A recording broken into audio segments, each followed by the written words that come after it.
আসসালামু আলাইকুম প্রিয় দর্শক, চ্যানেল আই সংবাদে এখন স্টুডিও থেকে আপনাদের শুভেচ্ছা সহ স্বাগত জানাচ্ছি।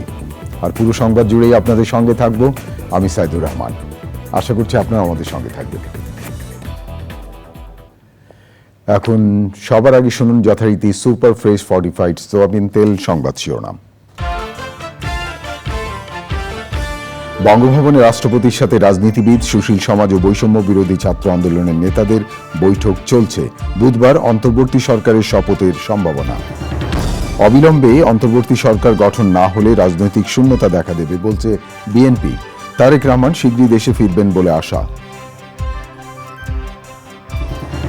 দেশের চলমান পরিস্থিতির উপর নজর রাখছে ভারত, যুক্তরাষ্ট্র, জাতিসংঘ সহ আন্তর্জাতিক সম্প্রদায়। সব পক্ষকে সংযত আচরণে আহ্বান।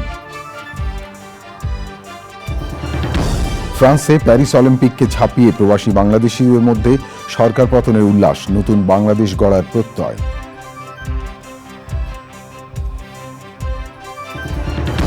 এবং রবীন্দ্র সাহিত্যের বিশাল অংশ জুড়ে প্রকৃতির সৌন্দর্যের বর্ণনা, প্রকৃতির প্রতি মমত্ববোধ আর দায়বদ্ধতার প্রকাশ।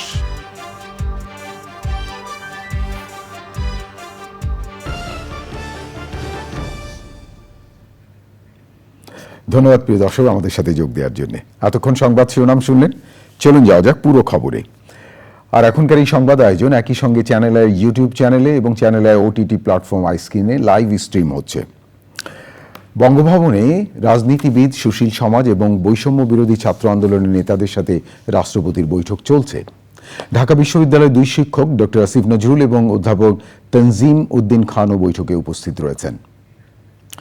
বুধবার অন্তর্বর্তী সরকারের শপথ হতে পারে। প্রিয় দর্শক, বিস্তারিত জানতে বঙ্গভবন থেকে সরাসরি জানাচ্ছেন আমাদের সহকর্মী ইফতেখার উদ্দিন। ইফতেখার, নিউজ স্টুডিও থেকে আমি সাইদুর রহমান বলছি, নিশ্চয়ই আপনি আমাকে শুনতে পাচ্ছেন। যেমনটা বঙ্গভবনে শুনেছি যে রাজনীতিবিদ, সুশীল সমাজ, বৈষম্য বিরোধী ছাত্র আন্দোলনের নেতাদের সাথে বৈঠক চলছে। আপনার সাথে এর আগে দুটো বুলেটিনে আমার সাথে কথা হয়েছে। এখনকার সর্বশেষ পরিস্থিতি যদি আমাদেরকে একটু জানান।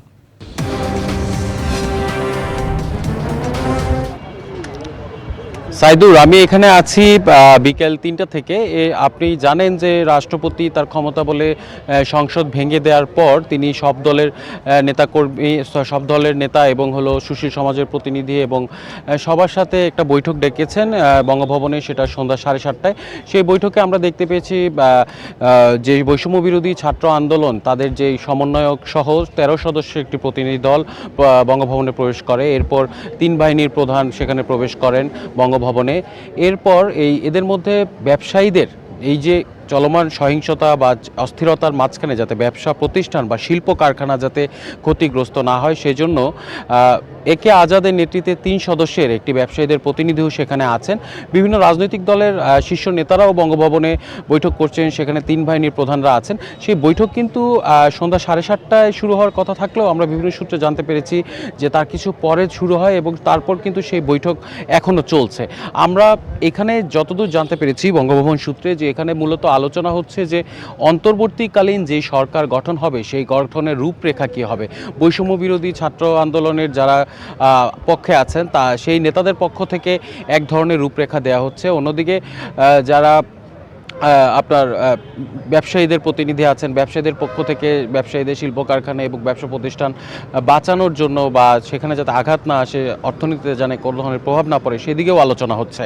এবং এই যে রূপরেখা, যে সংসদীয় ভেঙে দেওয়ার পর যে সাংবিধানিক রীতি এবং সরকারি আচার অনুযায়ী কোন ধরনের সরকার অন্তর্বর্তীকালীনে থাকবেন, সেটি কি সেনা সমর্থিত হবেন নাকি জাতীয় ঐক্যমতের সরকার হবেন, সেই বিভিন্ন বিষয় নিয়ে এখনো পর্যন্ত আলোচনা চলমান যা আমরা জানতে পেরেছি। আমাদের সাইদুর আরও কিছুক্ষণ আসলে অপেক্ষা করতে হবে যে শেষ পর্যন্ত এই বৈঠকের ফলাফল কি আসে। তবে আমরা বিভিন্ন সূত্রে আরও জানতে পেরেছি যে আজকে আসলে নতুন সরকার গঠন বা অন্তর্বর্তীকালীন সরকার গঠনের কোনো সম্ভাবনা নেই। সেটা বুধবারও হতে পারে বা কখন হতে পারে সেটা নিয়ে আমাদের আরও কিছু সময় ক্ষেপণ করতে হবে। সাইদুর। হ্যাঁ ইফতেখার, অনেক ধন্যবাদ আপনাকে বঙ্গভবন প্রাঙ্গণ থেকে সর্বশেষ পরিস্থিতি জানানোর জন্য। প্রস্তাব পেলে শান্তিতে নোবেলজয়ী অর্থনীতিবিদ ডক্টর মোহাম্মদ ইউনূস দেশের অন্তর্বর্তীকালীন সরকারের প্রধান উপদেষ্টা হিসেবে দায়িত্ব নিতে সম্মত হবেন। ভারতের একটি টেলিভিশন এনডিটিভিতে সাক্ষাৎকারে কথা জানান ডক্টর ইউনূস। তিনি বলেন, আইন শৃঙ্খলা পুনরুদ্ধার এখন বাংলাদেশের সামনে সবচেয়ে বড় চ্যালেঞ্জ। কেননা তাহলে ভারত সহ প্রতিবেশী দেশগুলোতে এর প্রভাব পড়বে।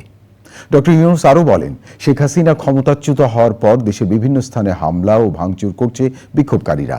যারা এইসব কর্মকাণ্ড চালাচ্ছে এখন তাদের বাড়ি ফেরা উচিত বলে মন্তব্য করেন তিনি।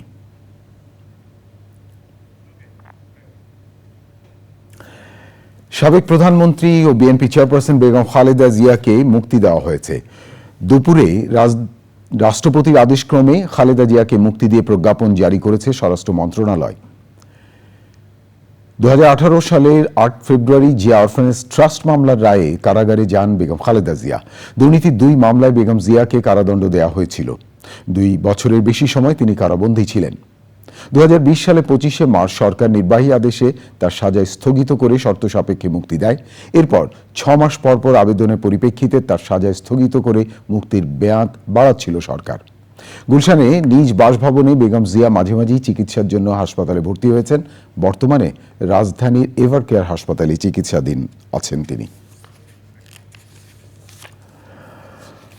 অবিলম্বে অন্তর্বর্তীকালীন সরকার গঠনের আহ্বান জানিয়ে বিএনপি বলেছে, তা না হলে দেশে রাজনৈতিক শূন্যতা দেখা দেবে।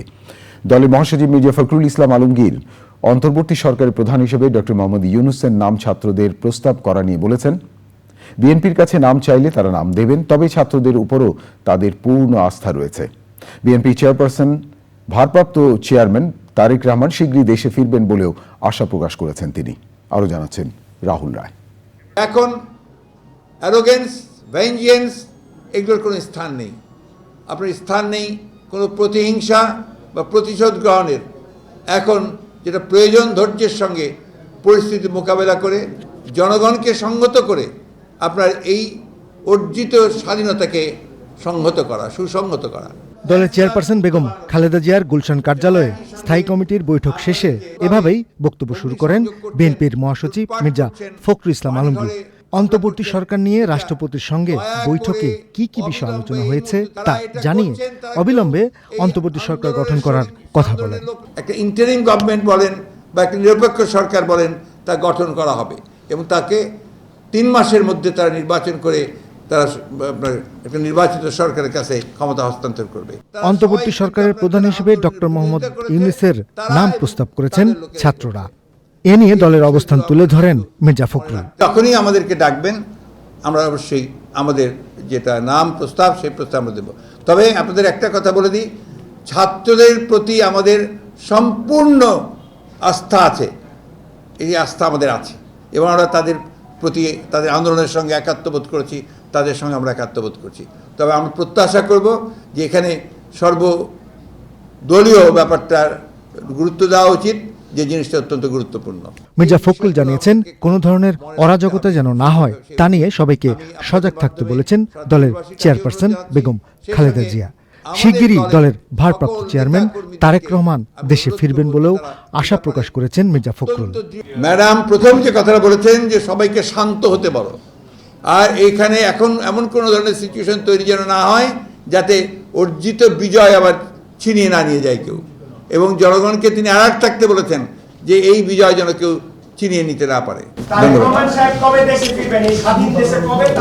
উনি যখনই মনে করবেন নাও হি ক্যান কাম ব্যাক, আমরা অলরেডি তাকে আমাদের অনুরোধ জানিয়েছি যেন দ্রুত চলে আসেন, সেই ব্যবস্থা হবে ইনশাআল্লাহ। গুলশান কার্যালয়ের সামনে মিছিল নিয়ে এসে অবস্থান করছেন বিএনপির নেতাকর্মীরা। রাহুল রায়, চ্যানেল আই, ঢাকা। সেনাপ্রধানের পক্ষ থেকে দেয়া জানমাল রক্ষার প্রতিশ্রুতির বাস্তবায়ন চান সুশীল সমাজের প্রতিনিধিরা। নাগরিকদের মনে আস্থা ফেরাতে দ্রুততম সময়ে রাষ্ট্রীয় প্রতিষ্ঠানগুলোতে যোগ্য এবং নির্দলীয় মানুষের পদায়ন চান তারা। জবাবদিহিহীনতার সংস্কৃতির বদলে দায়বদ্ধ জনপ্রশাসন নিশ্চিত করার উদ্যোগ নেওয়ার কথাও বলেছেন তারা। আরও জানাচ্ছেন রিজভী নওয়াজ।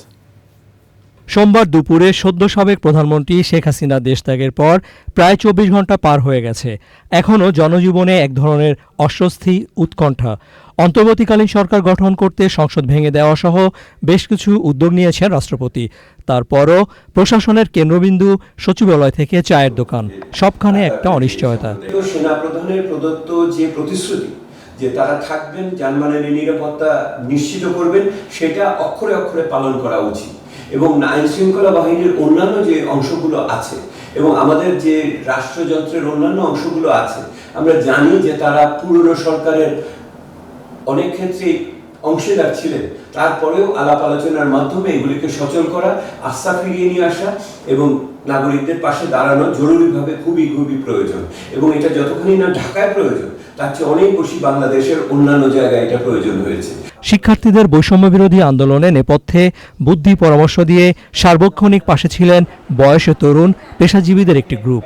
তাদের একমাত্র চাওয়া ন্যায়ভিত্তিক সমাজ ব্যবস্থা।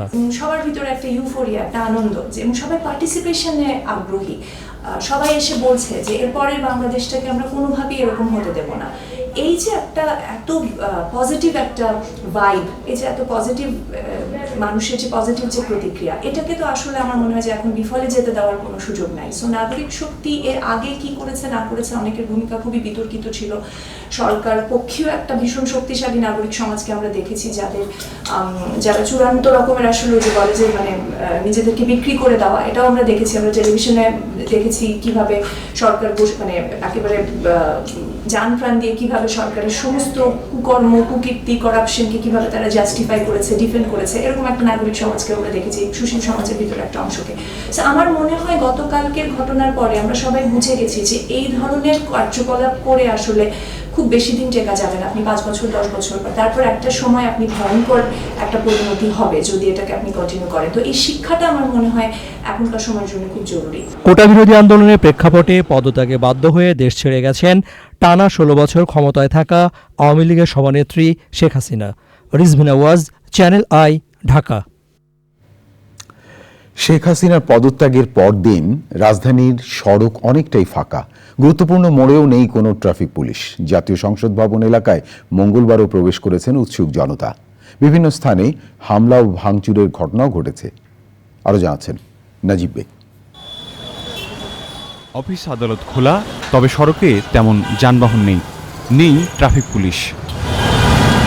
সড়কের শৃঙ্খলা রক্ষায় শিক্ষার্থী সহ সাধারণ মানুষ কাজ করছেন। ট্রাফিক পুলিশ সার্জন কেউ নাই, রাস্তা ক্লিয়ার আছে। এখানে অনেক যানজট হয়েছে, যানজটের কারণে আমরা এখানে কিছু ছেলে দাঁড়ায় সেই যানজটকে আমরা নিরসন করেছি। নিরাপত্তা ব্যবস্থা না থাকায় সংসদের দক্ষিণ প্লাজায় প্রবেশ করছেন উৎসুক মানুষ। নিজের ভিতরের যে চাপা ক্ষোভ, দীর্ঘদিনের যে জ্বালা, সেই দুঃখটাকে ঝেড়ে ফেলতে আমাদের এই জাতীয় সংসদে একবার একটু যে বসে নিজের অনুভূতিটাকে একটু জাস্ট প্রকাশ করা। তবে নতুন করে কোনো বিশৃঙ্খলা চান না তারা।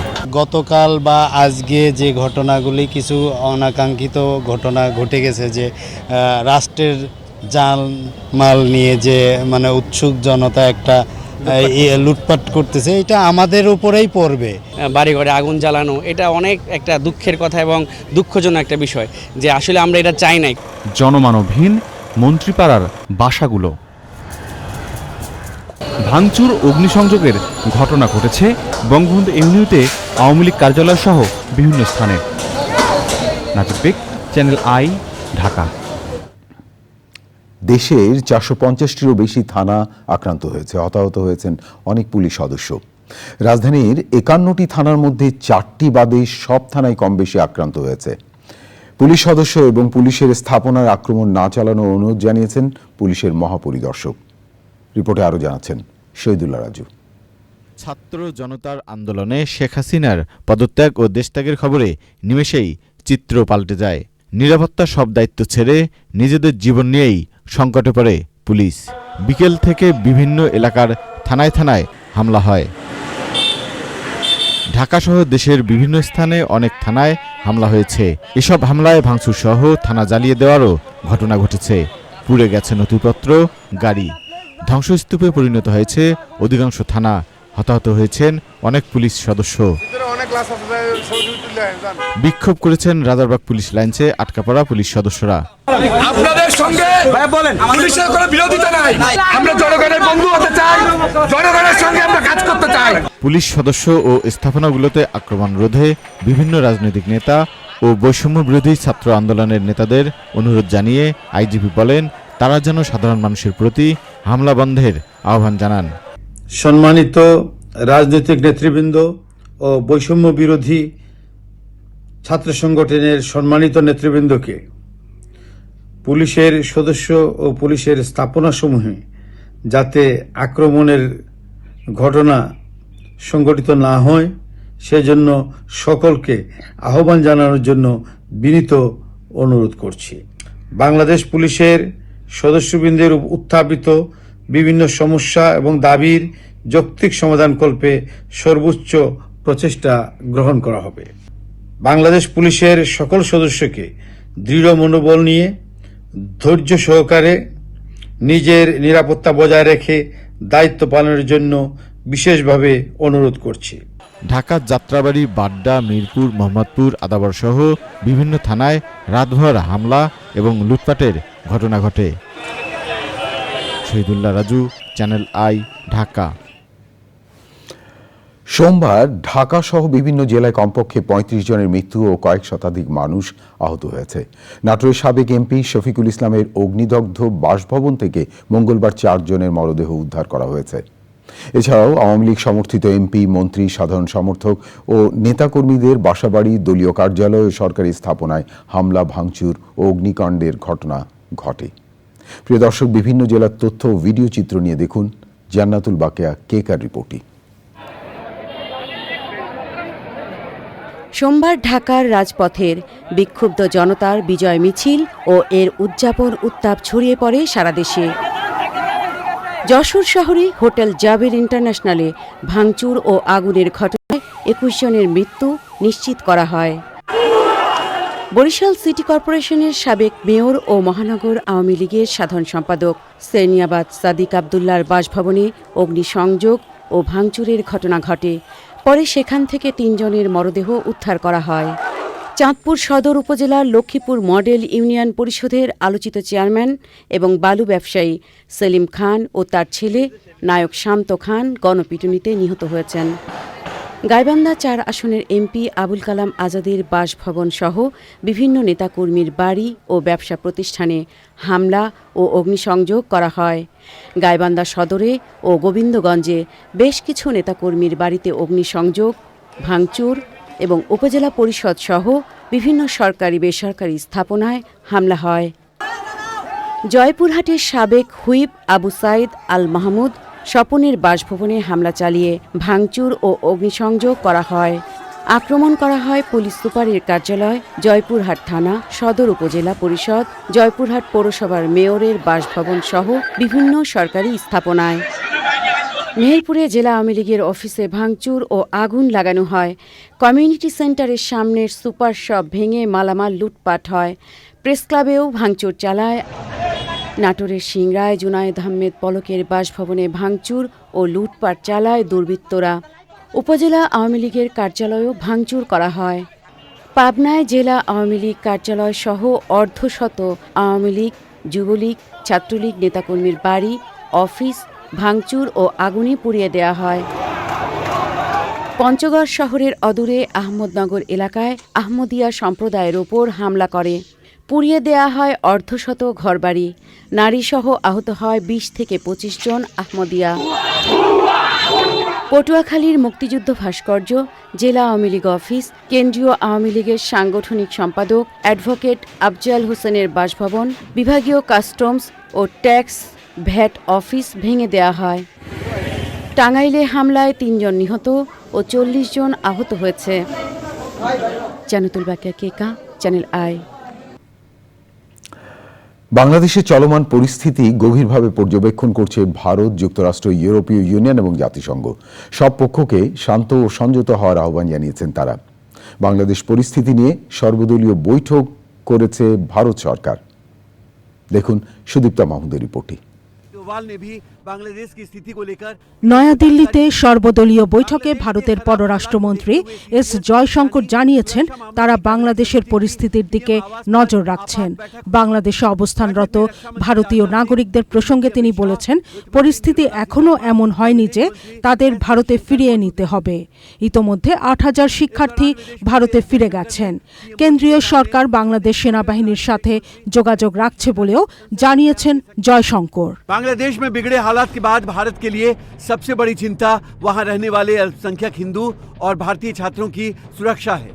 বাংলাদেশের পরিস্থিতিতে সবাইকে শান্ত থাকার আহ্বান জানিয়েছেন পশ্চিমবঙ্গের মুখ্যমন্ত্রী মমতা ব্যানার্জি। কেউ কোনো সাম্প্রদায়িকতার মূলক আচরণ করবেন না এবং আইন হাতে তুলে নেবেন না।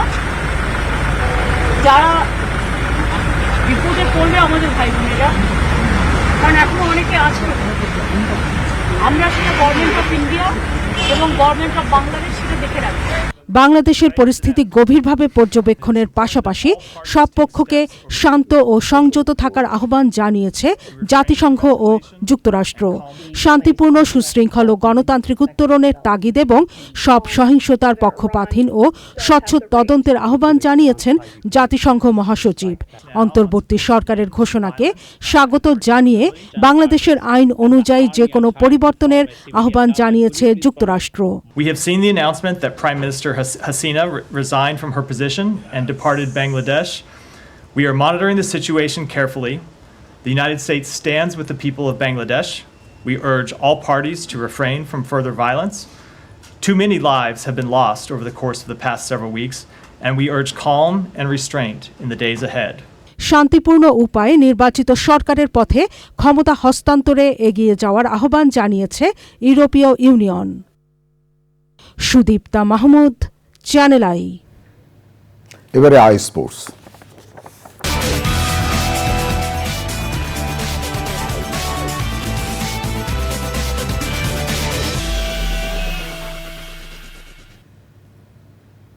প্রিয় দর্শক, খেলাধুলা আপনাকে। প্রিয় দর্শক, এবারে অন্যান্য খবর। রবীন্দ্রনাথের সাহিত্যের বিশাল অংশ জুড়ে রয়েছে প্রকৃতি। সর্বদাই প্রকৃতির প্রতি তার গভীর অনুরাগ এবং প্রকৃতির সৌন্দর্য বর্ণনা করেছেন সুনিপুণভাবে। তার শিল্পচিন্তা এবং চেতনায় প্রকৃতি অন্যতম এক অনুষঙ্গ। নানা কথামেলায় তিনি বলেছেন প্রকৃতি এবং পরিবেশের কথা। দীর্ঘ জীবন প্রবাহে আর লিখনীতে তাই প্রকৃতির প্রতি মমত্ববোধ এবং দায়বদ্ধতা প্রকাশ করেছেন। রবীন্দ্রনাথ ঠাকুরের প্রয়াণ দিবস উপলক্ষে দেখুন আলিম আল রাজির একটি ডেস্ক রিপোর্ট। সৃষ্টির শুরু থেকে বৃক্ষ নানা দূষণ শোষণ করে বাঁচার রসদ নিয়ে আগলে রাখছে প্রাণীকুল।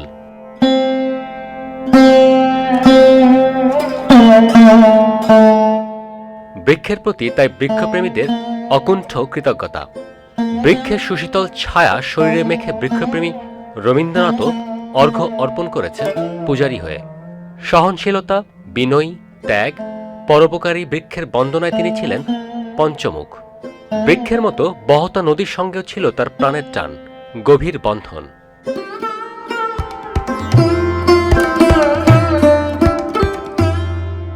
নদীর স্রোতের সঙ্গে একাত্ম হয়েছিলেন রবীন্দ্রনাথ ঠাকুরের সাহিত্যের স্রোত।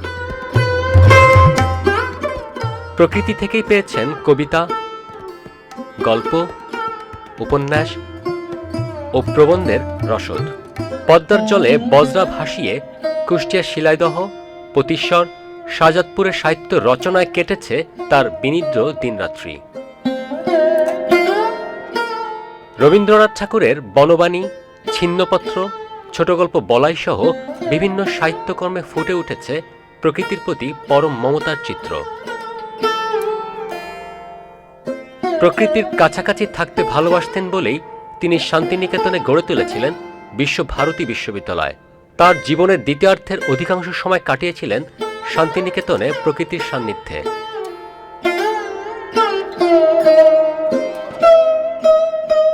প্রকৃতিকে করেছিলেন আপনজন, বন্ধু এবং আত্মার আত্মীয়।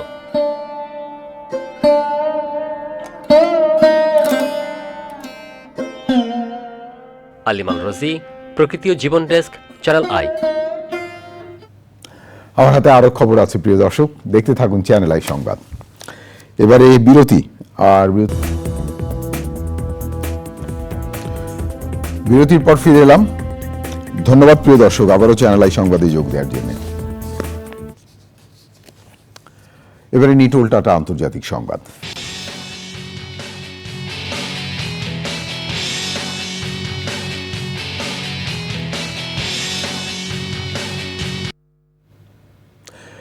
প্যালেস্টাইনের পশ্চিম তীরে জেনিন শহরে ইসরায়েলি বিমান হামলায় 4 জন নিহত হয়েছে।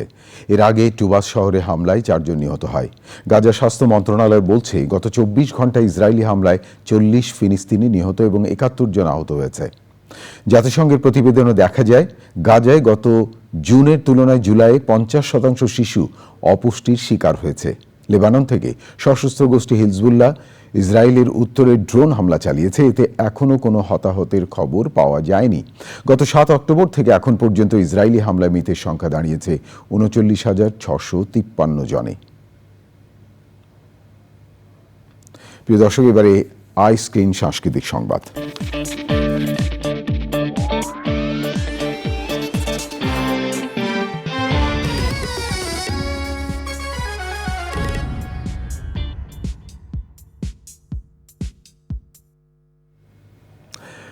বিনোদনের স্মার্ট দুনিয়া ওটিটি প্ল্যাটফর্ম আইস্ক্রিনে। এই প্ল্যাটফর্মে প্রদর্শিত হচ্ছে মুক্তিযুদ্ধ ভিত্তিক চলচ্চিত্র দামাল। স্বাধীন বাংলা ফুটবল দলকে ঘিরে দামালের গল্প লিখেছেন জনপ্রিয় শিশু সাহিত্যিক ও ইম্পেস্টেল ফিল্ম লিমিটেড ও চ্যানেল আইয়ের ব্যবস্থাপনা পরিচালক ফরিদুর রেজা সাগর। সিনেমাটি নির্মাণ করেছেন জনপ্রিয় নির্মাতা রায়হান রাফি। অভিনয় করেছেন সিয়াম, মিম, শরীফুল রাজ, ইন্তেখাব দিনার সহ অনেকে। আইস্ক্রিন সাবস্ক্রাইব করে চলচ্চিত্রটি উপভোগ করতে পারবেন দর্শকরা। প্রিয় দর্শক, এখন দেখবেন কৃষি সংবাদ।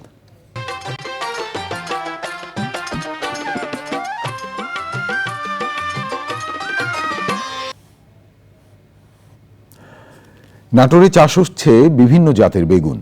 অনুকূল আবহাওয়ায় বেগুনের ফলন ভালো হয়েছে, তবে চলমান পরিস্থিতির প্রভাবে কমেছে বেগুনের দাম। ক্ষতিগ্রস্ত হচ্ছেন কৃষক ও বেগুন ব্যবসায়ীরা। নাটোর থেকে আরও জানাচ্ছেন রেজাউল করিম রেজা। বেগুন চাষ লাভজনক হয় নাটোরের চাষিরা প্রতি বছরই বেগুনের চাষ করেন। বিভিন্ন জাতের বেগুন চাষ করে লাভবান কৃষক। চলমান পরিস্থিতির কারণে বেগুনের দাম কমে গেছে, ফলে ক্ষতিগ্রস্ত হচ্ছে কৃষক। বর্তমান বেগুনের দাম 18 টাকা 20 টাকা। এতে আমাদের ওষুধ ব্যবহার করে বেগুনের দাম হিসাবে পোষাচ্ছে না। এই বেগুনটার নাম হচ্ছে আগ্রা জাত, আর এই জাতটা খুব ভালো ফলন, আর এটা চাষ করে আমরা খুব লাভবান হচ্ছি। আমি এই জায়গাতে দিন মজুরি কাজ করি, কাজ করে আমি 450 টাকা পাই। আমার সংসার অনেক ভালো চলে। ব্যবসায়ীরা বলছেন চলমান পরিস্থিতির কারণে বেগুন কিনে লাভ করতে পারছেন না তারা। আমার এখানে 15-16 টাকা দাম। এখানকার চাষিরা ন্যায্য দামটা পাচ্ছে না, আমাদেরও ব্যবসা লস হচ্ছে। আমারই 1.5 লক্ষ টাকা লস গেছে এই কার্ফিউয়ের জন্য। এখানে আমরা প্রতিদিন প্রায় 200 থেকে 250 মণ বেগুন ক্রয় করে থাকি। এই বেগুনটা আমাদের নোয়াখালী, কুমিল্লা, ঢাকা, তারপরে বরিশাল এগুলো জায়গায় যায়। কৃষি বিভাগ বলছে জেলায় এবার 890 হেক্টর জমিতে বেগুন চাষ হয়েছে। 422, 1820, ভেঞ্চুরা, রঙ্গিলা এবং এই জাতীয় জাতগুলো বেশি আবাদ হয়ে থাকে। ফলনটা আসলে নেওয়া হয়, এটা বেগুন তারা হারভেস্ট করে 4 দিন পর অথবা সপ্তাহে 2 দিন তারা বেগুন হারভেস্ট করে এবং প্রতি হারভেস্টে 10 থেকে 15 মণ পার বিঘা প্রতি তারা হারভেস্ট করে থাকে। কৃষক তাদের উৎপাদিত বেগুনের ন্যায্য মূল্য নিশ্চিতের দাবি জানিয়েছেন। নাটোর থেকে রেজাউল করিম রেজা, চ্যানেল আই। এবারে প্রকৃতি সংবাদ।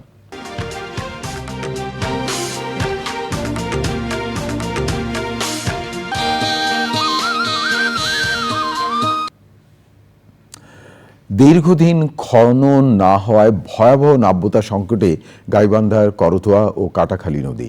গ্রীষ্মে পানি না থাকলেও বর্ষা মৌসুমে একটু বৃষ্টিতেই নদীর পানি বৃদ্ধি পেয়ে বন্যার সৃষ্টি হয়। আর প্রভাবশালীদের অবৈধ বালু উত্তোলনে ঝুঁকিতে উচ্চ ক্ষমতা সম্পন্ন বৈদ্যুতিক টাওয়ার সহ বন্যা নিয়ন্ত্রণ বাঁধ এবং আশেপাশের এলাকা। প্রিয় দর্শক, ফারুক হোসেনের তথ্য ও ভিডিও চিত্র নিয়ে দেখুন সাবরিনা হাসানের রিপোর্টটি। গাইবান্ধার পলাশবাড়ি দিয়ে প্রবেশ করে করতোয়া নদী মিশেছে গোবিন্দগঞ্জের কাটাখালীতে। একসময় আশীর্বাদ হলেও এখন এই অঞ্চলের ভোগান্তির অন্যতম কারণ করতোয়া কাটাখালী। পলি জমে তলদেশ ভরাট হয়ে যাওয়ায় একদিকে বন্যা, অন্যদিকে চরম পানি সংকট দেখা দিয়েছে।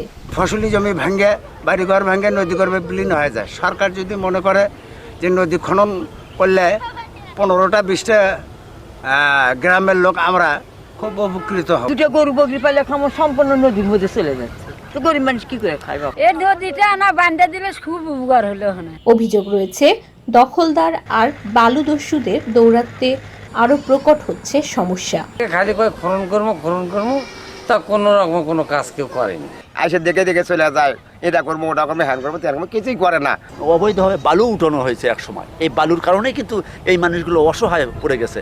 তারা কার কাছে যাবে? তারা তো যাবেই যাদের কাছে, তারাই যদি এগুলো না দেখে তাহলে দেখভাল করবে কে? নদী বাঁচাতে শিগগিরই প্রয়োজনীয় উদ্যোগ নেওয়ার আশ্বাস দিয়েছেন জনপ্রতিনিধিরা। সর্বোপরি দখল মুক্ত করে নদীর যে নাব্যতা, এই নাব্যতাটা ফিরিয়ে নিয়ে আসা, প্রবেশ মুক্তি অবমুক্ত করা।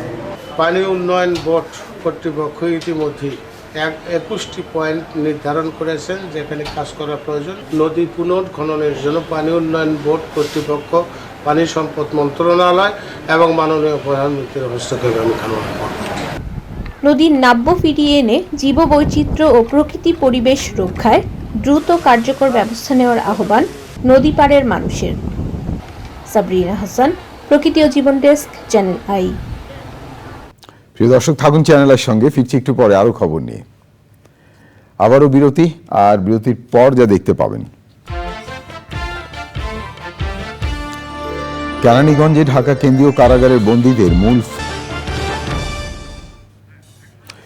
প্রিয় দর্শক, বিরতির পর ফিরে এলাম। বঙ্গভবনে রাজনীতিবিদ, সুশীল সমাজ এবং বৈষম্য বিরোধী আন্দোলনের নেতাদের সঙ্গে রাষ্ট্রপতির বৈঠক সম্ভবত শেষ হয়েছে। ইফতি, আপনি তো বঙ্গভবনে আছেন, আমাদেরকে সর্বশেষ পরিস্থিতি একটু জানাবেন। হ্যাঁ সাইদুর, আমি এখন পর্যন্ত আমি জানতে পেরেছি এই মুহূর্তে যে সন্ধ্যা থেকে যে বৈঠকটি রাষ্ট্রপতির সাথে বিভিন্ন শ্রেণী পেশার মানুষ, প্রতিনিধি, বিশেষ করে ব্যবসায়ীদের প্রতিনিধিও আছেন, সেখানে রাজনীতিবিদ প্রতিনিধিও আছেন এবং বৈষম্য আন্দোলনে যারা সমন্বয়কারী তাদের 13 সদস্য একটি প্রতিনিধি দল আছেন। সেখানে ডক্টর আসিফ নজরুল এবং ডক্টর যিনি আছেন 13 সদস্যের। আজকে এইমাত্র আমি জানতে পেরেছি যে রাষ্ট্রপতি মোহাম্মদ শাহাবুদ্দিনের সাথে বৈঠক শেষে ডক্টর মোহাম্মদ ইউনুস, নোবেলজয়ী, তাকে অন্তর্বর্তীকালীন সরকারের প্রধান হিসাবে করার সিদ্ধান্ত নেওয়া হয়েছে। এই যে বৈঠক, সেই বৈঠকটি সন্ধ্যা 7:30 বাজে শুরু হয়। সেই বৈঠকে প্রথমে আমরা দেখতে পাই যে বৈষম্য বিরোধী আন্দোলনের সমন্বয়কারীদের 13 জন প্রতিনিধি দল, ডক্টর আসিফ নজরুল এবং তানজিম উদ্দিন সহ 13 জন প্রবেশ করেন। তারপর 3 বাহিনীর প্রধান প্রবেশ করেন, তারপর বিভিন্ন রাজনৈতিক দলের প্রতিনিধি প্রবেশ করেন। এরপর আমরা দেখতে পাই যে 3 জন ব্যবসায়ী প্রতিনিধিও প্রবেশ করেন। আমরা যে ব্যবসায়ী প্রতিনিধি আছেন তাদের সাথে আমরা কথা বলেছি ঢোকার সময়, তারা বলেছেন যে তারা অন্তর্বর্তী সরকার এবং রাষ্ট্রপতির কাছে তারা এই বৈঠকে বলবেন যে সকল ধরনের শিল্পাঞ্চল এবং শিল্প প্রতিষ্ঠান যাতে কোনো ধরনের হামলা বা কোনো ধরনের সহিংসতার মুখোমুখি না হয়। এই যে আজকে একটু আগেই আমরা জানতে পারলাম যে সে বৈঠক থেকে অন্তর্বর্তীকালীন সরকারের প্রধান হিসাবে নোবেলজয়ী ডক্টর মোহাম্মদ ইউনুসকে বৈষম্য বিরোধী ছাত্র আন্দোলন এবং সুশীল সমাজ এবং শিক্ষক প্রতিনিধি সহ তাকে অন্তর্বর্তীকালীন সরকারের প্রধান করতে সম্মত হয়েছেন। তবে আরও কিছু সাংবিধানিক রীতিনীতি এবং আচার রয়েছে, আমাদের সেগুলোর পরবর্তী উপদেষ্টা বা তারা এই সরকারের কারা অংশীদার হচ্ছেন সেটা জানতে আমাদের আরেকটু কালক্ষেপণ করতে হবে। আমরা এই যে আপনাকে দেখাবো যে বঙ্গভবনের আশেপাশের চিত্র, বেশ উৎসুক জনতা রয়েছেন এখানে। বেশ কিছু গাড়ি এখনও বের হয়নি, যারা প্রবেশ করেছেন তাদের গাড়িগুলো এখনও এই এলাকা ছাড়েনি, এখনও পর্যন্ত তারা বঙ্গভবন থেকে বের হননি। এই বৈঠকে ডক্টর মোহাম্মদ ইউনুসকে প্রধান করে অন্তর্বর্তীকালীন সরকার গঠনের যে সিদ্ধান্ত হয়েছে সেই সিদ্ধান্ত সম্পর্কে আমরা প্রাথমিকভাবে জানতে পেরেছি। তবে এর পরবর্তীতে বা এর পরে কারা হলো এই সরকারে থাকবেন এবং সেই সরকারের রূপরেখা কি হবে, এটি কি সেনা সমর্থিত সরকার নাকি জাতীয় ঐক্যমতের সরকার, সেই বিষয়ে এখনো পর্যন্ত আমরা নিশ্চিত তথ্য জানতে পারিনি। সাইদুর, এইখানে আমরা রয়েছি বিকেল 3টা থেকে। এর আগে দুপুরবেলা রাষ্ট্রপতি যখন কোটা আন্দোলনকে কেন্দ্র করে যে শেখ হাসিনা সরকারের পতন আন্দোলনে পরিণত হয়, সেই আন্দোলনের পর প্রধানমন্ত্রী দেশ ছেড়ে চলে যান, এরপর যেই রাজনৈতিক সংকট তৈরি হয়, এরপর সেনাবাহিনী প্রধান ওয়াকারুজ্জামান তিনি ঘোষণা দিয়েছিলেন যে বর্তমান পরিস্থিতির তিনি স্বাভাবিক করার জন্য সর্বোচ্চ চেষ্টা করবেন। সেই চেষ্টার অংশ হিসাবে তিনি অন্তর্বর্তীকালীন সরকার গঠনের জন্য উদ্যোগ নিয়েছিলেন। তারই ধারাবাহিকতায় আজ দুপুরে রাষ্ট্রপতি মোহাম্মদ শাহাবুদ্দিন তার সাংবিধানিক ক্ষমতা বলে বাংলাদেশের সংসদকে তিনি ভেঙে দেন। সেই সংসদ ভেঙে যাওয়ার পর বাংলাদেশে একটি কার্যত সরকারের প্রয়োজন হয়, যেহেতু কোনো ধরনের উদ্ভুত পরিস্থিতি যাতে তৈরি না হয় এবং কোনো ধরনের সাম্প্রদায়িক সহিংসতা বা কোনো ধরনের সহিংসতায় যাতে বাংলাদেশের অরাজকতা বা আইন শৃঙ্খলার অবনতি না হয়, সেই জন্য একটি অন্তর্বর্তীকালীন সরকারের প্রয়োজন হয়ে পড়ে। তারই ধারাবাহিকতায় বঙ্গভবনে আজকে রাষ্ট্রপতি মোহাম্মদ শাহাবুদ্দিন সন্ধ্যা 7:30টায় সকল দল এবং কোটা বৈষম্য আন্দোলনকারীদের যে সমন্বয়ক রয়েছেন এবং শিক্ষক প্রতিনিধি রয়েছেন এবং রাজনীতিবিদ রয়েছেন তাদের এখানে আসার আহ্বান জানান এবং বৈঠক ডাকেন। সেই বৈঠকের ফল আমরা প্রাথমিকভাবে এখন পেয়েছি যে নোবেল বিজয়ী ডক্টর মোহাম্মদ ইউনূসকে অন্তর্বর্তীকালীন সরকারের প্রধান করার বিষয়ে প্রাথমিকভাবে সিদ্ধান্ত নেওয়া হয়েছে। আমরা এর পরবর্তীতে আমাদের আরেকটু সময়ক্ষেপণ করতে হবে যে এই সরকারের রূপরেখা কি হবে, এই সরকারের কি আচার এবং সাংবিধানিক বিধি এবং যে বিধান কোন ক্ষেত্রে সেই জিনিসগুলো প্রয়োগ করা হবে, দেশের আইন শৃঙ্খলা প্রণয়ন থেকে শুরু করে যেই পরিমাণ আমরা যে গত কয়েকদিন ধরে যে পরিমাণ অস্থিরতা অবস্থা দেখছি, সেই অস্থির অবস্থার অবসান ঘটানোর জন্য আমাদের এই যে অন্তর্বর্তীকালীন সরকার প্রক্রিয়া, সেই প্রক্রিয়ার পথে বাংলাদেশ এগিয়ে গেল। সেই প্রক্রিয়ার প্রথম ধাপ হিসাবে আমরা জানতে পেরেছি নোবেল বিজয়ী ডক্টর মোহাম্মদ ইউনূসকে অন্তর্বর্তীকালীন সরকারের প্রধান হিসাবে মনোনীত করা হয়েছে এবং এই সিদ্ধান্ত রাষ্ট্রপতি মোহাম্মদ শাহাবুদ্দিনের সাথে 3 বাহিনীর প্রধানগণ এবং বৈষম্য বিরোধী ছাত্র আন্দোলনের সমন্বয়কারীগণ বৈঠক করেন। এছাড়া অন্যান্য যেই রাজনৈতিক দলের যে প্রতিনিধি আছেন বা কারা রয়েছেন সেই বিষয়ে আমরা এখনও বিস্তারিত জানতে পারিনি। আমরা বঙ্গভবনের আশেপাশে দেখতে পেয়েছি যে প্রচুর উৎসুক জনতা দুপুর থেকে এই বঙ্গভবনের খবরাখবর জানার জন্য বেশ উৎসুক হয়ে আছেন। এই বঙ্গভবনে আজকে সন্ধ্যা 7:30টায় যে বৈঠক ডাকা হয় সেই বৈঠক এখনো পর্যন্ত চলছে। সেই বৈঠকে পূর্ণরূপে আমরা অপেক্ষা করছি যে কী ধরনের সরকার কাঠামো হবে, সেই সরকারের সংসদীয় রীতি, সেই সরকারের সাংবিধানিক রীতি এবং আচার এবং যে রীতিগুলো মেনে সরকার কাজ করবে সেগুলো রূপরেখা আর কিছুক্ষণের মধ্যে আমরা ধারণা করতে পারছি স্পষ্ট হবে। আমি আবারও চ্যানেলের দর্শকদের জন্য জানিয়ে দিতে চাই যে এই মুহূর্তে আমাদের তথ্য মতে আমরা জানতে পেরেছি বর্তমান পরিস্থিতিতে অন্তর্বর্তীকালীন সরকারের প্রধান হিসেবে নোবেল বিজয়ী ডক্টর মোহাম্মদ ইউনূসকে 3 বাহিনীর প্রধান এবং সমন্বয়কারীদের উপস্থিতিতে রাষ্ট্রপতি মোহাম্মদ শাহাবুদ্দিনের যে বৈঠক হয়েছে সেই বৈঠকে তাকে মনোনয়ন করা হয়েছে। ডক্টর মোহাম্মদ আমরা এখন দেখতে পাচ্ছি যে বঙ্গভবন থেকে প্রেস উইংসে একটি গাড়ি বেরিয়ে গেছে। এখন এই গাড়িতে আসলে সমন্বয়কারী বা যারা আলোচনা করেছিলেন তারা কেউ নেই বা তাদের আমরা দেখতেও পাইনি। আমরা সন্ধ্যা থেকে দেখতে পেয়েছি সন্ধ্যা 6:30টায় ডক্টর আসিফ নজরুল, তানজিম উদ্দিন এবং 13 সদস্যের প্রতিনিধি সমন্বয়ক সহ একটি মাইক্রো বাসে করে বঙ্গভবনে প্রবেশ করেন। সেই প্রবেশের পরপরই আমরা দেখতে পাই যে সেনাবাহিনী, বিমান বাহিনী এবং নৌবাহিনীর প্রধানরা তারা এই বঙ্গভবনে প্রবেশ করেন। এই প্রবেশের পরপরই আমরা দেখেছি যে ব্যবসায়ী সংগঠন বা ব্যবসায়ীদের প্রতিনিধি হিসাবে যাদের আমরা দেখি তাদের মধ্যে আমরা দেখতে পেয়েছি একে আজাদ, তার সাথে আরও 2 জন শিল্পপতি একটি গাড়িতে করে তারা বঙ্গভবনের ভেতরে প্রবেশ করেছেন। এই বঙ্গভবনে আমরা আরেকটা জিনিস আমাদের বেশ কিছু ধরে ঘোরপাক খাচ্ছিল যে জিনিসের প্রশ্ন আসলে জনমনে তৈরি হয়েছে যে এই সরকারের রূপরেখা কি হবে, এটি কি সামরিক সমর্থিত সরকার হবে, সেনা সমর্থিত সরকার হবে, নাকি এই ক্ষেত্রে জাতীয় ঐক্যমতের সরকার প্রতিষ্ঠিত হবে। এই বিষয়টি সম্পর্কে আমরা এখনো পর্যন্ত বিস্তারিত জানতে পারিনি। আমাদের এই জানার জন্য আরও কিছুক্ষণ অপেক্ষা করতে হবে। আজকে এই যে বৈষম্য বিরোধী আন্দোলন, এই যে কোটা সংস্কার আন্দোলনকে কেন্দ্র করে পরবর্তীতে 9 দফার পরবর্তীতে 1 দফা সরকার পতনের যে আন্দোলন হয়, সেই আন্দোলনে আওয়ামী লীগ নেতৃত্বাধীন শেখ হাসিনা সরকারের পতন হয়। সেই পদত্যাগপত্র জমা দিয়ে প্রধানমন্ত্রী শেখ হাসিনা দেশ ত্যাগ করেন। এরপরে বাংলাদেশে যে আইনশৃঙ্খলা অবনতি হয়েছে সেই অবনতি এবং সেই দেশের ভার, সেই নিয়ন্ত্রণ ভার গ্রহণ করে সেনাবাহিনী এবং এই দেশের পরিস্থিতিতে এবং এই দেশকে সঠিকভাবে নিয়ন্ত্রণ করার জন্য এবং আইন শৃঙ্খলা পরিস্থিতিকে স্বাভাবিক রাখতে একটি সর্বদলীয় একটি অন্তর্বর্তীকালীন সরকার তৈরি হয়। আমরা দেখতে পাচ্ছি যে বঙ্গভবনের সামনে একটি পাজেরো গাড়ি দাঁড়িয়েছে এবং তাদের কি বক্তব্য আমরা ঠিক বুঝতে পারিনি এবং তারা কে বা এই বিষয়ে জানা যাচ্ছে না। আমাদের এই সিঙ্গাপুর থেকে আসছি।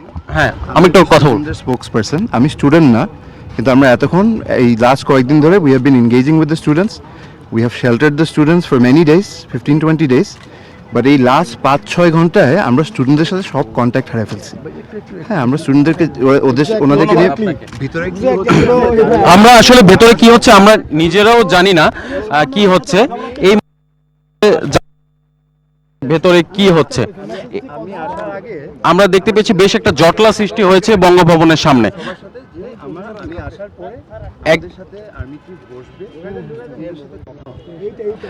আমি আপনার দর্শকদের জানিয়ে রাখি যে সন্ধ্যা 6:30টায় 13 সদস্যের প্রতিনিধি দল, বৈষম্য বিরোধী আন্দোলনে 13 সদস্যের প্রতিনিধি দল ডক্টর আসিফ নজরুল এবং ডক্টর তানজিম উদ্দিন তানজিম উদ্দিন সেনাভবনে প্রবেশ বঙ্গভবনে প্রবেশ করেছেন। এখানে একটা ছোটখাটো হট্টগোল হচ্ছে। আসলে আমরা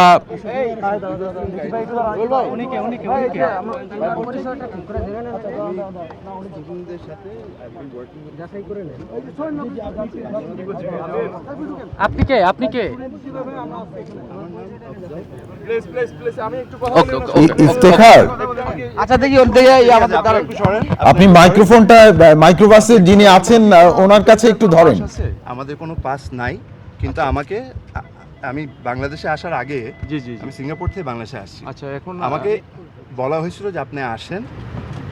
আই ডোন্ট নো আপনারা দেখছেন নাকি। তো আমাদের একটা পেজ আছে call Bangladesh, the Bangladeshi voice.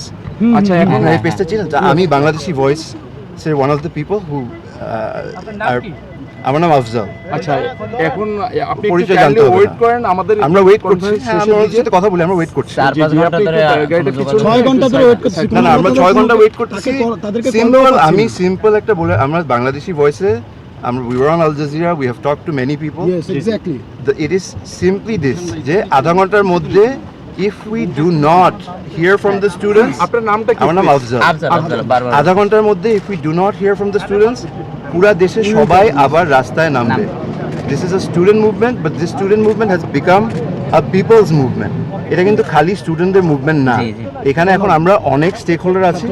আমরা সব স্টেক হোল্ডার, আপনারা সবাই স্টেক হোল্ডার, আমাদের এখানে দেশে যত মানুষ আছে সবাই স্টেক হোল্ডার। হ্যাঁ, আমাদের মেইন গোল ছিল হাসিনা দেশ থেকে বের হবে। উনি বের হওয়ার পর আমাদের তো আরো গোলস আছে। এটা তো একটা প্রথম, this is a war, we have won the first battle. এই মুহূর্তে আপনার কনসার্নটা একটু বলেন। আমার কনসার্ন হচ্ছে যে আমরা স্টুডেন্টদেরকে 5-6 ঘন্টা ধরে কন্ট্যাক্ট করতে পারছি না, কি হচ্ছে আমাদেরকে তো জানাতে হবে। হ্যাঁ, আমাদেরকে জানাতে হবে।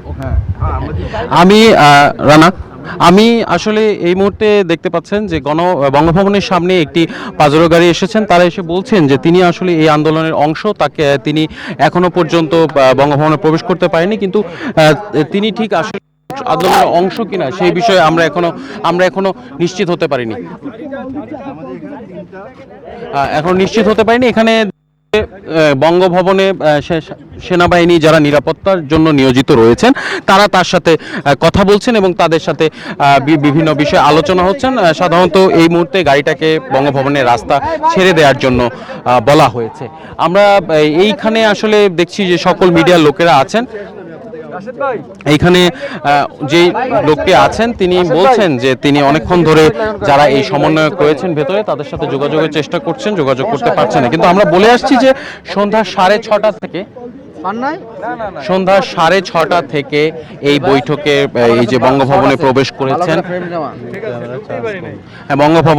করেছেন বৈষম্য বিরোধী ছাত্র আন্দোলনের যেই সমন্বয়ক রয়েছেন 6 জন, সেই সমন্বয়কের সাথে ডক্টর আসিফ নজরুল এবং তানজিম উদ্দিন, তারা বৈষম্য বিরোধী ছাত্র আন্দোলনের যারা প্রতিনিধিত্ব করছেন তাদের প্রতিনিধি হিসাবে প্রবেশ করেছেন। এরপর 3 বাহিনীর প্রধান প্রবেশ করেন, এরপর রাজনৈতিক দল এবং সুশীল সমাজের প্রতিনিধিরা প্রবেশ করেন, এরপর ব্যবসায়ীদের প্রতিনিধিরা প্রবেশ করেন।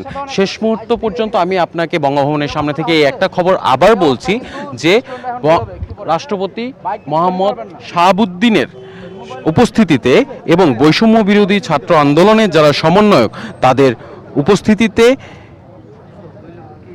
যে বৈঠক হয়েছে সে বৈঠকে অধ্যাপক ডক্টর মোহাম্মদ ইউনূসকে প্রধান করে একটি অন্তর্বর্তীকালীন সরকার গঠনের বিষয়ে সিদ্ধান্ত হয়েছে। ইফতেখার, আপনাকে অনেক ধন্যবাদ সর্বশেষ পরিস্থিতি জানানোর জন্য। আমাদের হাতে আরো খবর আছে প্রিয় দর্শক, দেখতে থাকুন চ্যানেল আই সংবাদ। আবারও বিরতি, আর বিরতির পর যা দেখতে পাবেন, নারী টি-20। প্রিয় দর্শক, বিরতির পর ফিরে এলাম। এখন আবার আপনাদের নিয়ে যাচ্ছি বঙ্গভবনে, যেখানে অবস্থান করছেন আমাদের সহকর্মী ইফতেখার উদ্দিন। যে বৈষম্য বিরোধী ছাত্র আন্দোলনের যে 13 সমন্বয়ক সহ যে 13 সদস্য আছেন, আর্মি একটি মাইক্রোবাসে তারা ঢুকেছেন। এখানে ডক্টর আসিফ নজরুল আছেন এবং যে সমন্বয়ক তারা রয়েছেন। আমরা প্রাথমিকভাবে জানতে পেরেছি যে ডক্টর মোহাম্মদ ইউনূসকে অন্তর্বর্তীকালীন সরকারের প্রধান করা হয়েছে। আমরা অপেক্ষা করছি যে এই মুহূর্তে যে প্রেস ব্রিফিংটা কি হয়, আমরা কি তথ্যটা পুরোপুরিভাবে জানতে পারি। আমরা সাংবাদিকরা বঙ্গভবনের সামনে আছি, যে তারা কি বলতে চান, যে তাদের বক্তব্যটা আমরা শুনতে চাই। এখন হলো যে তাদের বক্তব্য শোনার পরিস্থিতি তৈরি হয়েছে, আমরা সেই বক্তব্য শোনার অপেক্ষায় আছি। গণমাধ্যম কর্মীরা এখানে রয়েছেন, সকল গণমাধ্যম এতে করে বেশ কিছুটা ধাক্কাধাক্কির মতো পরিবেশ সৃষ্টি হয়েছে।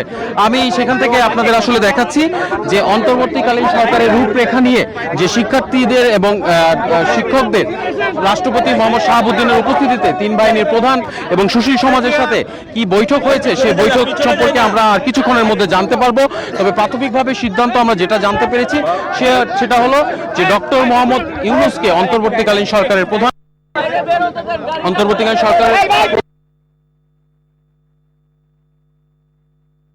থেকে সাংবাদিককে একটা প্রেস ব্রিফিং করার, আমাদের প্রেস ব্রিফিং করার গণমাধ্যমের সঙ্গে কথা বলে সেই ধরনের একটি ব্যবস্থা করা হচ্ছে। আপনারা দেখতে পাচ্ছেন বঙ্গভবনে। আপনি শুনতে পাচ্ছেন?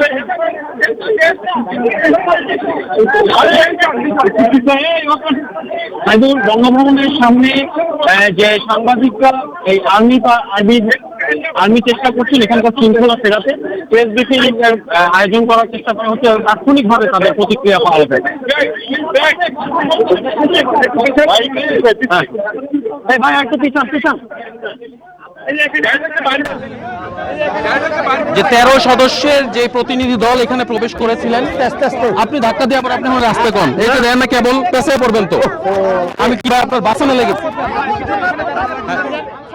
এই মুহূর্তে আমরা আসলে ভবনের সামনে আছি, সেখানে যে প্রেস ব্রিফিং যাতে হয় আমরা সেই ব্যবস্থা করছি। এই বিষয়ে সাংবাদিকরা চেষ্টা করছেন যাতে গণমাধ্যম কর্মীরা তাদের বক্তব্যটা জানতে পারেন। এখানে আমরা দেখতে পেয়েছি যে ডক্টর আসিফ নজরুল রয়েছেন, 13 সদস্যের প্রতিনিধি দল রয়েছেন এবং তাদের সাথে আমরা চেষ্টা করছি যে তাদের বক্তব্য বা তারা কি বলতে চান, যে কি আলোচনা হয়েছে সেই আলোচনা সম্পর্কে তারা আমাদের জানাবেন। আমরা এখন পর্যন্ত নিশ্চিত হতে পেরেছি যে ডক্টর ইউনূসকে অন্তর্বর্তীকালীন সরকারের হিসেবে নিশ্চিত করা হয়েছে, কিন্তু সেই সরকারের সাংবিধানিক রূপরেখা কি হবে সেই রূপরেখা এখনো পর্যন্ত আমরা জানতে পারিনি। গণমাধ্যমের কর্মীরা চেষ্টা করছেন যে তাদের সাথে কথা বলার এবং তাদের সাথে আমরা সেই প্রস্তুতি নিচ্ছি।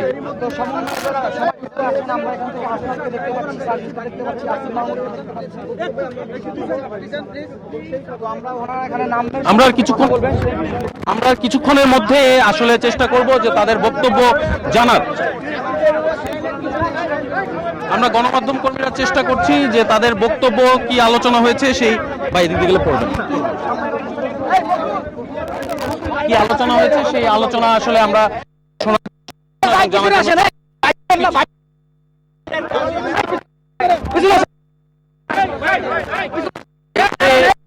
ছোটখাটো হট্টগোলের মতো পরিস্থিতি তৈরি হয়েছে।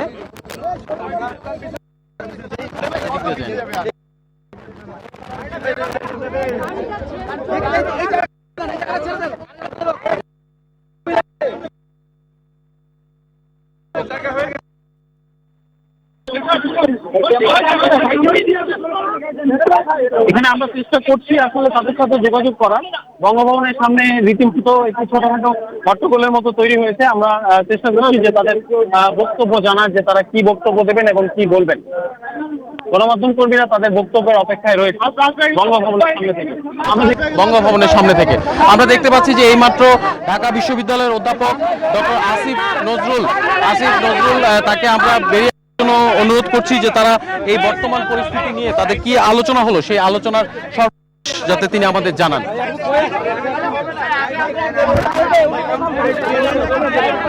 এখানে বেশ একটি উদ্ধত পরিস্থিতি আছে।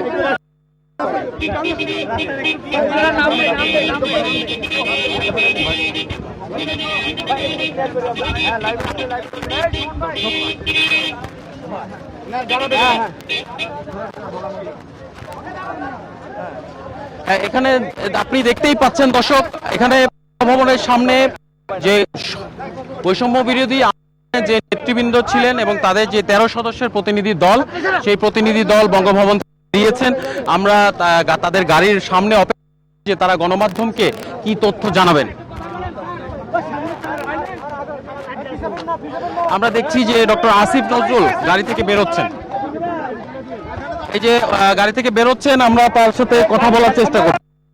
রীতিমতো একটি হট্টগোলের পরিবেশ তৈরি হয়েছে।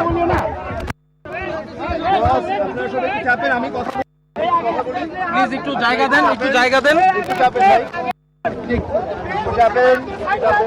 ভাই ভাই ভাই ভাই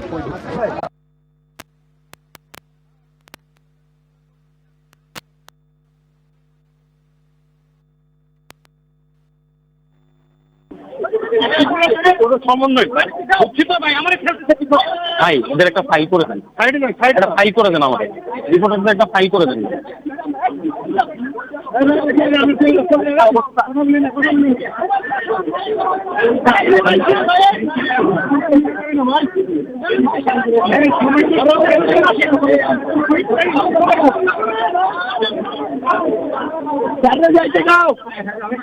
ঠিক আছে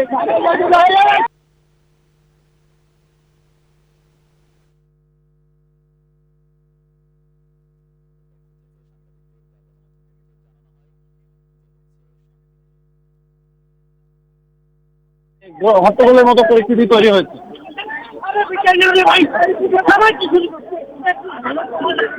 আমি বুঝলাম না এরা কি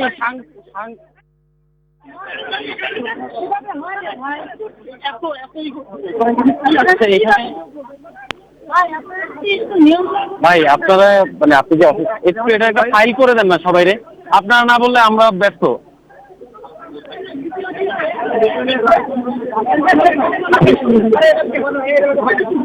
ভাই এভাবে হয় না, আমরা কেউ করবো না, আমরা কেউ নামাজ করবো না, কেউ নামাজ করবো না,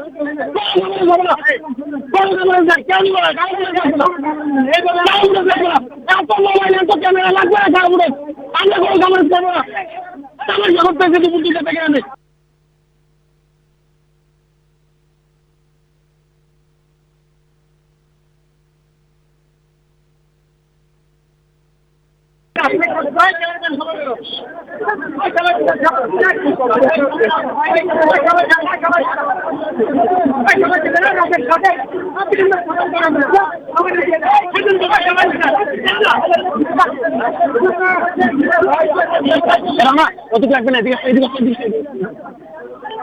লাইন করেন, লাইন করেন ভাই, লাইন করেন, হাত ধরেন ভাই, হাত ধরেন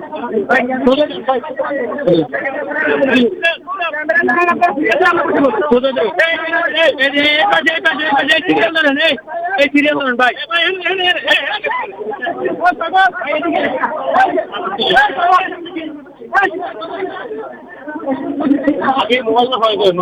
মানে ওদের তো মোবাইলের নেতৃত্ব এটা লাগাও না, বাইক নিতে বাইক নাকে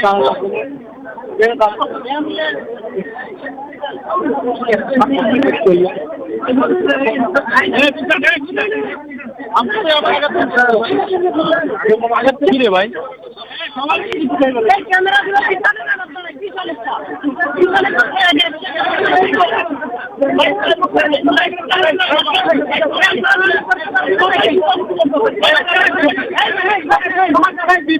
পিছান না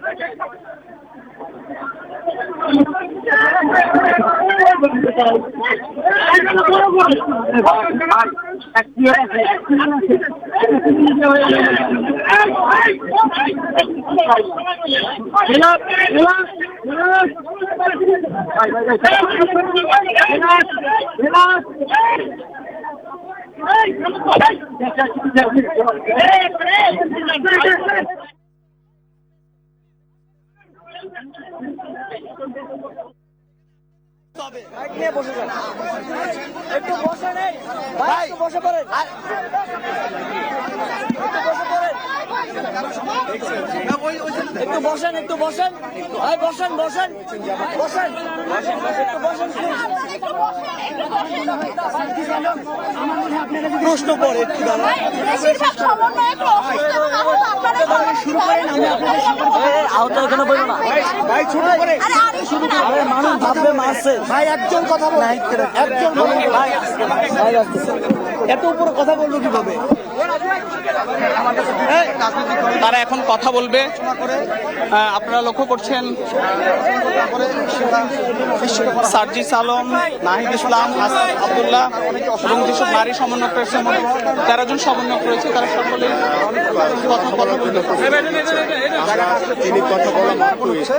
আমরা লক্ষ্য করছি যে তারা কথা বলবে এবং কিছুক্ষণের মধ্যে কথা বলবে। এবং ডক্টর আসিফ নজরুল স্যার আছেন এবং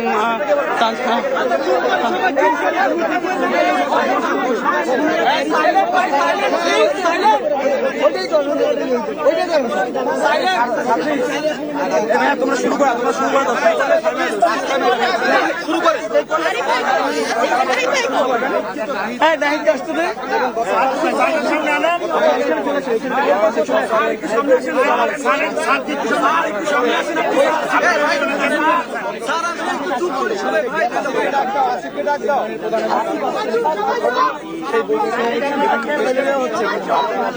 সবাই দাঁড়া গেছে বাকি ভাইয়া সাথীকে আপনাদের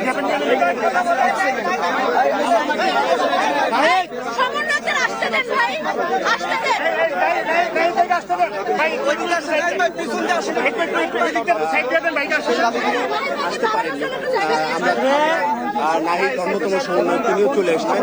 আমরা এখন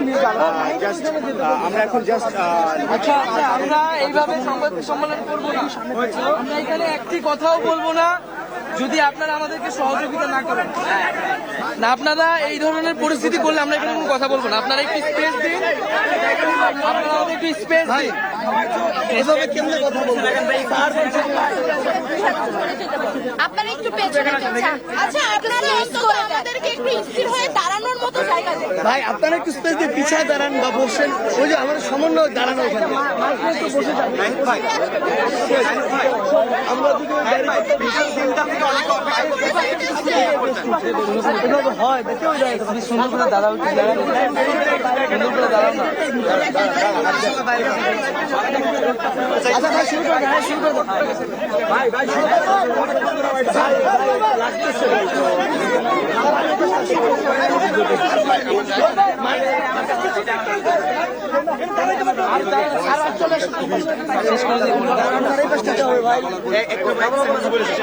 ভাই আপনার সরেন, দেখা যায় না, মাইক একটু বসতে হবে। একটা মিনিট তোমরা সবাই বসো, সবাই বসেন, সবাই বসেন, বসেন। আমরা এক জায়গায় সবাই কথা বন্ধ করো, সবাই কথা বন্ধ করো। ভাই এটা না মানে একটু নিচে বসে কেউ বসে। চুপ, সবাই চুপ। আমি একটা কথা বলি, আমাদের সবার পক্ষ থেকে নাহিদ তোমাদের ব্যাখ্যা করবে, শর্ট ব্যাখ্যা, তারপর শেষ। হ্যাঁ বলো নাহিদ, বলো। প্রিয় সাংবাদিক বন্ধুগণ এবং সম্মানিত দেশবাসী, আপনারা ইতিমধ্যে সকলে অবগত হয়েছিলেন যে আমরা সমন্বয়ক বৃন্দ এবং আমাদের বৈষম্যবিরোধী ছাত্র আন্দোলনের যে লিয়াজু কমিটি এবং আমাদের সাথে আমাদের সম্মানিত শিক্ষক ঢাকা বিশ্ববিদ্যালয়ের অধ্যাপক আসিফ নজরুল স্যার এবং প্রফেসর তানজিম উদ্দিন স্যার আমাদের সাথে আজকে আমরা একত্রে বঙ্গভবনে এসেছিলাম। মহামান্য রাষ্ট্রপতি এবং সেনাবাহিনী, বিমান বাহিনী এবং নৌবাহিনী 3 বাহিনী প্রধানের সাথে আমাদের দীর্ঘ সময় বর্তমান পরিস্থিতি এবং অন্তর্বর্তীকালীন সরকার নিয়ে আলোচনা হয়েছে। আমাদের একটি ফলপ্রসূ আলোচনা হয়েছে এবং ছাত্র নাগরিক অভ্যুত্থানকারীদের পক্ষ থেকে যেই সরকার প্রস্তাব করা হবে সেই প্রস্তাবিত সরকারই চূড়ান্ত অন্তর্বর্তীকালীন সরকার হবে, সেই নিশ্চয়তা আমরা আজকে বঙ্গভবন থেকে পেয়েছি। আমরা প্রাথমিকভাবে আমাদের অন্তর্বর্তীকালীন সরকারের জন্য সরকারের প্রধান উপদেষ্টা হিসেবে সর্বজন গ্রহণযোগ্য নোবেল পুরস্কার বিজয়ী আন্তর্জাতিক খ্যাতিসম্পন্ন ব্যক্তিত্ব ডক্টর মোহাম্মদ ইউনূসের নাম প্রস্তাব করেছিলাম এবং আজকে মহামান্য রাষ্ট্রপতিও সম্মতি দিয়েছেন ডক্টর মোহাম্মদ ইউনূসকে প্রধান করেই অন্তর্বর্তীকালীন সরকার দ্রুত সময়ের মধ্যে গঠন করা হবে। এবং আমরা এই অন্তর্বর্তীকালীন সরকারের একটি প্রাথমিক তালিকা দিয়ে এসেছি, যেখানে নাগরিক সমাজ সহ ছাত্র প্রতিনিধিত্ব রয়েছে এবং খুবই দ্রুত সময়ের মধ্যে আমরা এই তালিকাটি নিয়ে বিভিন্ন রাজনৈতিক পক্ষের সাথে আলোচনার মাধ্যমে এটি চূড়ান্ত করা হবে এবং খুবই দ্রুত সময়ের মধ্যে অন্তর্বর্তীকালীন সরকার ঘোষণা করা হবে। এবং সবার প্রতি আহ্বান থাকবে, আজকে 3 বাহিনী প্রধান এবং রাষ্ট্রপতির সাথে আমাদের দেশের বর্তমান পরিস্থিতি নিয়ে আলোচনা হয়েছে।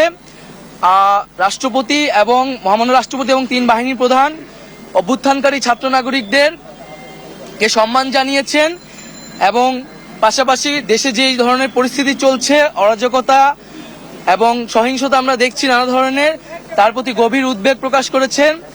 এবং আমরা সকলের প্রতি আহ্বান জানাবো যে অভ্যুত্থানকারী ছাত্র নাগরিকদের প্রস্তাবিত সরকারি বাংলাদেশে দ্রুত সময়ের মধ্যে ঘোষণা করা হবে। জনগণ যাতে সেই আস্থাটি রাখে এবং আমাদেরকে অবশ্যই সরকারি স্থাপনা, রাষ্ট্রীয় সম্পদ এবং আমাদের যে সংখ্যালঘু সম্প্রদায় রয়েছে তাদেরকে রক্ষা করতে হবে এবং পুলিশ বাহিনীকে, আইন শৃঙ্খলা বাহিনীকে পুনর্গঠনের মাধ্যমে দ্রুতই জনগণের মধ্যে শান্তি শৃঙ্খলা ফিরিয়ে আনার জন্য নিয়োগ করা হবে। এবং ছাত্র নাগরিকরা যে আজকেও ঢাকা শহরে ট্রাফিকের দায়িত্ব নিয়েছেন, এটি মন্দির পাহারা দিচ্ছেন, এটিকে সবাই প্রশংসা করেছেন এবং দেশের আইন শৃঙ্খলা বাহিনী ফিরে আসা না পর্যন্ত আমাদেরকে সবাইকে সতর্ক থাকতে হবে এবং আমাদেরকে এই যে কোনো ধরনের নাশকতা যাতে না হয়, লুটপাট যাতে না হয়, সেজন্য ছাত্র জনতাকে পাহারা দিতে হবে, সতর্ক অবস্থানে থাকতে হবে। সকলে মিলে ছাত্র জনতার দেশ গঠনের মাধ্যমে আমরা যে নতুন বাংলাদেশ, সেই বাংলাদেশ বিনির্মাণ করব। এবং আপনি জানেন নির্বাচন দিতে হবে, এই বিষয়ে আপনারা কোনো স্পেসিফিক আলোচনা করেছেন কিনা? আইনের অন্য উপদেষ্টার বিষয়ে কোনো আলোচনা হয়েছে কিনা? নির্বাচনী আইন তালিকার কথা বলেছেন, আমি এটা একটু বলে দেই। হ্যাঁ, তাই তোমার অনুমতি নেই বলছি। আমাদের এই তালিকা যেহেতু চূড়ান্ত হয় নাই, এটা এখন প্রকাশ করা হবে না। আর অন্যান্য বিষয়ে আলোচনা চলছে, কতদিনের সরকার এসব বিষয়ে আলোচনা চলছে। সেটা আমরা 10 থেকে 15 জনের একটা প্রাথমিক তালিকা দিয়েছি। সেই তালিকাটি এখন আমরা প্রকাশ করব না, যেহেতু এটা একটা প্রাথমিক। সেটা আমরা আরো চূড়ান্ত করে দ্রুত সময়ের মধ্যে, সেটা প্রায় 24 ঘন্টার মধ্যেই সেই তালিকা সহ আপনারা অন্তর্বর্তীকালীন সরকারের ঘোষণাটি দেশবাসী পেয়ে যাবে।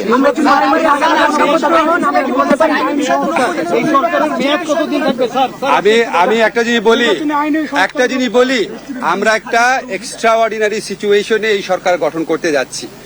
এক্সট্রাঅর্ডিনারি সিচুয়েশনে সরকার গঠনের ক্ষেত্রে বিভিন্নভাবে এটাকে বৈধতা দেওয়ার সাংবিধানিক রীতি আছে, নিয়ম আছে, সেটা ফলো করা হবে। সরকারের মেয়াদ এখনই ঠিক করা হয়নি, ওইটা আমাদের এই ছাত্র জনতা, আমাদের যারা সমন্বয়করা, উনাদের প্রস্তাব ক্রমে ডক্টর মোহাম্মদ ইউনূসকে তত্ত্বাবধায়ক সরকারের প্রধান হিসাবে আমাদের রাষ্ট্রপতি সম্মতি জানিয়েছেন। অন্তর্বর্তীকালীন সরকার হিসেবে উনি আসার পর এই ব্যাপারে একটা ঘোষণা আসবে। আমি আপনাদেরকে অনেক কথা বলি অনেক ব্যাপারে, আজকে আমি শুধু 2টা কথা বলার জন্য আসছি। একটা হচ্ছে, আমি আমাদের ছাত্র যারা সমন্বয়ক আছে, নাহিদ, আসিফ, তারপরে আপনার হাসনাত, সার্জিস, বাকের, আজকে ওদের সহ অন্যরা মানে মূলত আলোচনা করেছে তো 4 জন। তো ওদের যে আলোচনার স্কিল দেখেছি, ওদের যে আলোচনার আউটকাম দেখেছি, এটা একটা মুগ্ধ করার মতো। মানে আমি নিজে বিশ্বাস করতে পারি না ওরা এত ম্যাচিউরলি সবকিছু এত ডিল করতে পারে।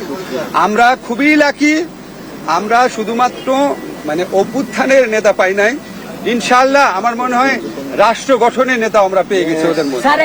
আরেকটা কথা দাঁড়ান, আরেকটা কথা এটা আমাদেরকে বলতেই হবে, আমাদের সেনাবাহিনী, আমাদের নৌবাহিনী, আমাদের বিমান বাহিনী, ওনারা অত্যন্ত আন্তরিকতার সাথে আলোচনা করেছেন এবং আমাদের কাছে ওদের সম্পর্কে এত প্রশংসা করেছেন।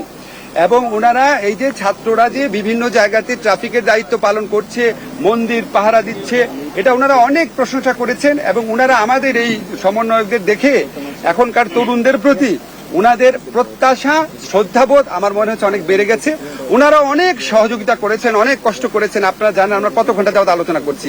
আমরা মনে করি যে আমার ব্যক্তিগত অভিমত, নিশ্চয়ই নাহিদও স্বীকার করবে, যে আমরা এই যে সেনাবাহিনী আছে, বিমান বাহিনী আছে, নৌবাহিনী আছে, ওনাদের প্রতিনিধিরাও আমাদের পক্ষ থেকে ধন্যবাদ জানাই। স্যার, আপনি আইনের শিক্ষক, আপনি জানেন যে বর্তমানে দেশে যে পরিস্থিতি চলছে তাতে একটা সরকার কত প্রয়োজন, আইন শৃঙ্খলার অবনতি খুব বেশি।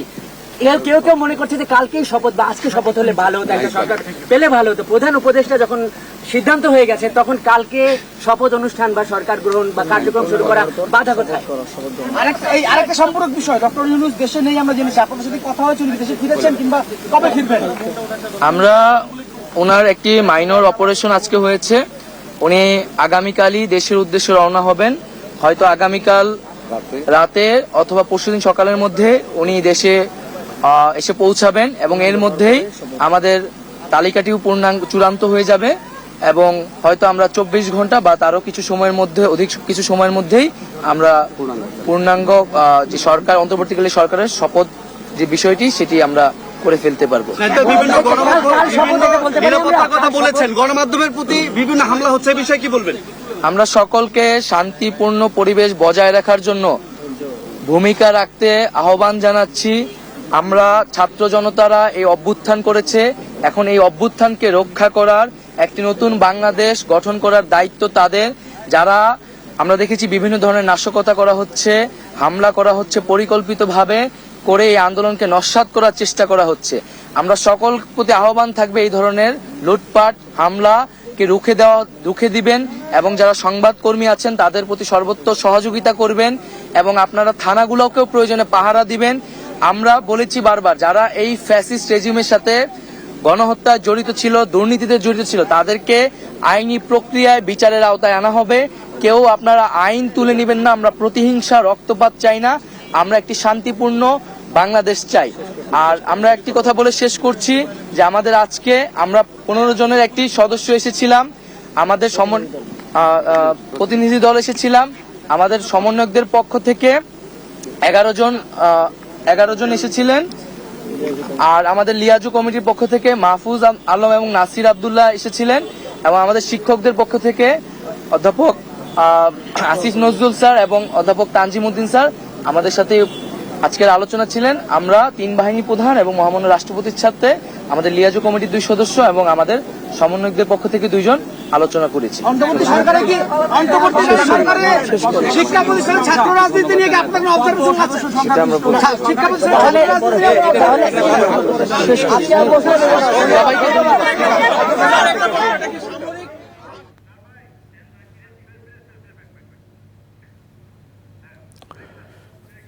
প্রিয় দর্শক, আপনারা দেখছেন চ্যানেল আই সংবাদ।